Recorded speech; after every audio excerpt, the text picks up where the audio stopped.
Hello everybody, it's Yashar here, back again with another video to help you experience something new today.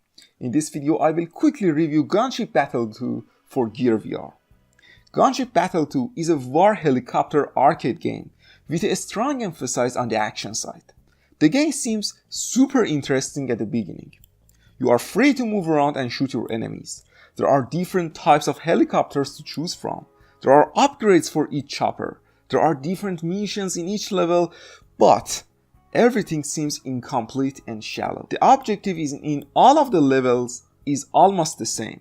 You should either protect your base from enemies, or you should attack enemy bases, and in both case scenario, you have to destroy all of the vehicles and enemy towers. So basically you should kill them all, and there is no enough variation in the levels. As I told you before, there are different helicopters, but unfortunately they feel and play almost the same. Worst thing is, they all have the same cockpit, which is super disappointing. Fortunately, the game has some positive aspects as well. Graphics are acceptable, sound effects are good, and the game is fun to play. The game does have a storyline plus cutscenes and voiceover, which adds a little bit depth to the actual gameplay. And speaking about the gameplay, it's more like a first-person shooter game. You have machine guns, missiles, and some kind of special ability for your chopper, and you can actually upgrade these stuffs at the end of each mission using your in-game money. The game is super easy at the first 10 levels, but after that AI can challenge you a lot. After you finish the game in the normal difficulty, you will unlock hard and ultra hard difficulties, which adds another replayability value to the game. You have to have a joystick or gamepad to be able to play the game, and you can't play the game using your Gear VR motion controller or headset itself. Overall, the game is a good one. However, like every single game that I review on this channel, there are always some aspects of a game that I don't like. First thing I don't like about Gunship Battle 2 is the sense of flight. The flight does not feel like a helicopter at all. There is one button takeoff. There is limited height that your chopper can fly in. You can't crash your helicopter. You can easily tilt the copter without any realistic physics, and you can basically move in any direction like a person, not a helicopter. This is supposed to be a helicopter simulator. I don't like this aspect of the game at all. Second thing I don't like about the game is the controls.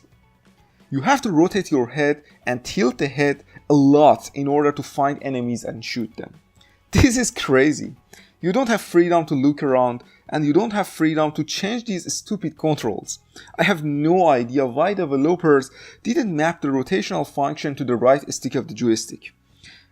They should let us look around freely. I have no idea. These controls are a real experience killer for me. Next, unrealistic scales and poor details. This is so weird, but enemy soldiers are sometimes larger than tanks, vehicles, and even towers. This doesn't make any sense to me. Not only this, the cockpit design and textures are really bad.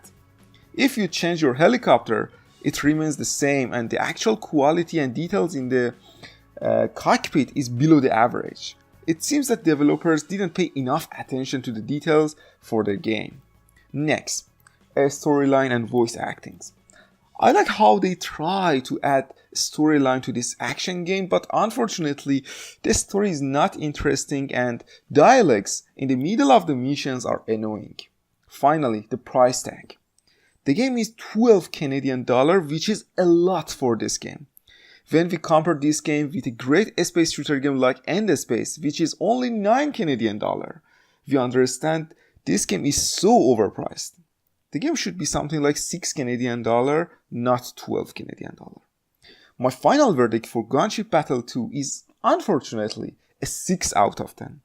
The game has very good and fun fighting elements, but at this price and with these kinds of controls, I don't think it's worth the money. If developers try to use better controls and fix these little issues like scale issues, then I would like to increase the game score, but until that time, I see you guys in the next review. Farewell.